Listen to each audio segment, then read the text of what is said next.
আজকে রান্না করছি আমি কাবলি ছোলা। দেখো পেঁয়াজ দিয়ে দিলাম, এবার দিলাম তেজপাতা। পেঁয়াজটা একটু ভাজা ভাজা হবে, তারপরে মশলা দেবো। আমি আগে থেকে আলুটা আর কাবলি ছোলাটা সিদ্ধ করে রেখেছি।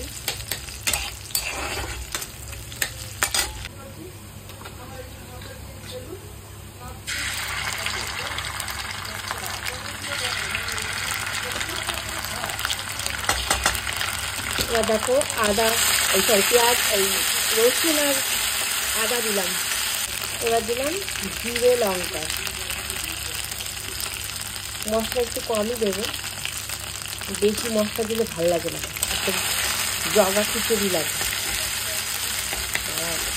ভালো করে একটু কষিয়ে নিই।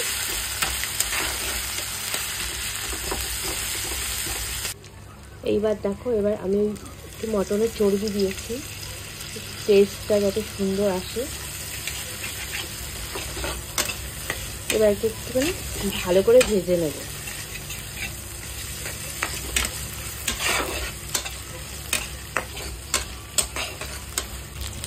এবার এইটা আমি সিদ্ধ করে রেখেছিলাম, এটা দিয়ে দিচ্ছি।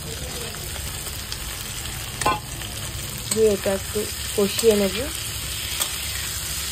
বেশিক্ষণ লাগবে না রান্নাটা করতে, অল্প টাইম লাগবে। আমি এবার একটু লবণ হলুদ দেবো শুধু, আর কোনো মশলা দেবো না। যা দেওয়ার দেখো ভাজা হচ্ছে। টমেটো নেই বাড়িতে, তো একটু টমেটো কেচাপ দিয়ে দিলাম।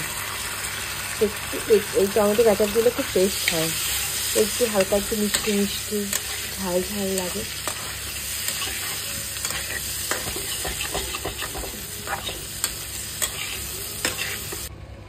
আর দেখো জল দিয়ে দিয়েছি। জলটা দেওয়ার সময় আমি দেখাতে মনে নেই, একা একা ক্যামেরার ফোনটা ধরে করছি তো। দেখো এবার এটা ভালো করে জাল হোক, তারপরে একটু গরম মশলা দিয়ে নামিয়ে নেবে, একদম হালকা পাতলা, এক গাদা মশলা দিয়ে। আমার রান্নার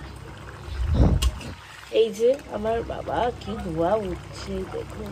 ওফ, আজকে যা হবে না খাওয়াটা, প্লিজ কেউ লোভ দেবেন না। এই যে রুটি হচ্ছে, আমি রুটি খেতাম না, কিন্তু কোনো বিপদে পড়ে রুটি খাচ্ছি।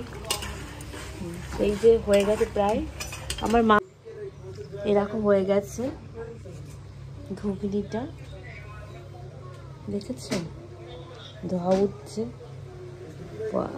ওকে খাবে চলে এসো।